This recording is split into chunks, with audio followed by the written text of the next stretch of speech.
grand jour. 2023 est là. Je ne vous cache pas qu'elle risque fort d'être, je dirais, dans la logique même, le logiciel de 2022 qui nous a apporté déjà quelques difficultés et quelques contraintes.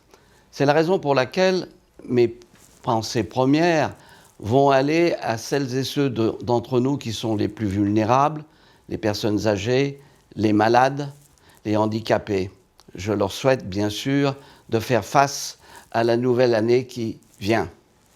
Ce qui est certain, c'est qu'en 2022, nous avons été obligés de prendre une série, je dirais, d'économies draconiennes. Alors je sais que ces économies draconiennes, par exemple la fermeture prolongée de la piscine, nouvelle grille des prix de la restauration scolaire, la participation des associations au coût des fluides, ça ne plaît pas à tout le monde. Je voudrais simplement leur dire une chose. On peut récriminer, mais il faut regarder la réalité en face. Et mon obligation, mon ardent d'obligation, c'est d'assurer le service public.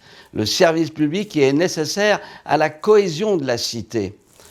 Sans entrer dans trop de détails, je souhaite d'ailleurs vous rappeler que les élus, vos élus et moi-même, nous sommes à la tâche. À ce titre, je voudrais souligner 2 décisions que nous avons prises, qui a été promise lors de la campagne électorale. Tout d'abord, nous avons mis en place un agent qui va s'occuper de l'accès aux services publics.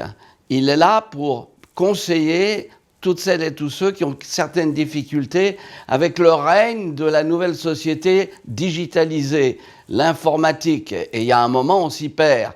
Et je sais qu'il a un excellent travail et son action est précieuse et très bien appréciée. De la même manière, nous avons décidé d'ouvrir l'état civil tous les lundis d'une manière un peu plus longue, jusqu'à 20h30. C'est là un service que nous rendons à celles et ceux qui ont des difficultés parfois à venir à l'état civil, même si le samedi matin, d'ailleurs, l'état civil est ouvert. En matière d'équipement, nous avons toujours une action extrêmement forte. C'est d'abord, en 2022, l'ouverture d'une nouvelle crèche, les Coquelicots, de 18 berceaux, qui place d'une manière générale la ville de Maisons-Laffitte en tête des Yvelines en matière d'accueil de la petite enfance. C'est aussi, comme vous le savez, la réalisation de tennis couverts sur l'île de la Commune qui vont ouvrir en début 2023. Le projet de la salle Malesherbes est en cours. Nous construisons, comme vous le savez, une nouvelle salle de 499 places, un nouveau conservatoire. Le tout sera livré à l'été 2024. Le chantier avance bien, il est toujours très difficile, mais il n'en demeure pas moins, il avance. C'est aussi, je dirais, aujourd'hui, le fait que nous instruisons le permis de construire d'une nouvelle salle de danse. Et dans la même foulée, nous sommes en train de travailler à la restructuration du POPD sur les berges de Seine. Vous le voyez, nous ne chômons pas. J'ajoute que nos priorités demeurent les mêmes. La sécurité. Et là, je dois saluer le fait que nous avons 28 nouvelles caméras qui permettent de faire très souvent des flagrants délits. Et nous allons continuer, bien sûr, d'assurer ce service indispensable. J'ajoute une chose, c'est que malheureusement, nous constatons aujourd'hui une recrudescence de la délinquance avec des enfants, je dis bien des enfants de 13-14 ans qui sont en situation irrégulière chez nous et que nous ne pouvons pas expulser. Il y a là un problème national fort. Nous continuons notre politique culturelle. Et là, je voudrais dire qu'en dépit de la fermeture de la salle Malesherbes, nous utilisons grandement l'ancienne église, la salle Montesquieu, pour présenter des programmes culturels et aussi dans la rue, car nous allons développer l'art dans la rue. Je salue le travail des bénévoles des associations qui concourent également à l'animation de la ville.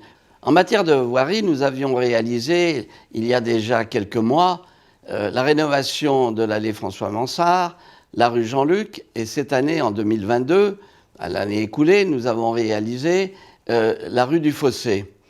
J'ajoute que nous avons mis en place aussi nombre de vélorues pour nos amis cyclistes, auxquels je demande de respecter le code de la route. Vous le voyez, nous ne chômons pas et nous sommes à l'ouvrage. Je voudrais saluer l'ensemble des agents de la ville qui concourent à l'animation de notre ville et qui sont, je dirais, au cœur du service public. Je voudrais saluer notamment l'immense travail fait par le service de l'urbanisme, car nous sommes, vous le savez, sous contrainte et sous pression pour construire, mais nous maîtrisons bien sûr ces constructions et nous ne passons souvent pas de notre temps à dire oui, bien au contraire, nous refusons des permis lorsqu'ils ne sont pas compatibles avec notre cadre de vie. Je voudrais saluer aussi tous les agents publics qui sont dans les écoles, nos professeurs des écoles, les ATSEM, nos policiers, les pompiers, bref, toutes celles et tous ceux qui sont là pour assurer le bien commun, et je demande au directeur général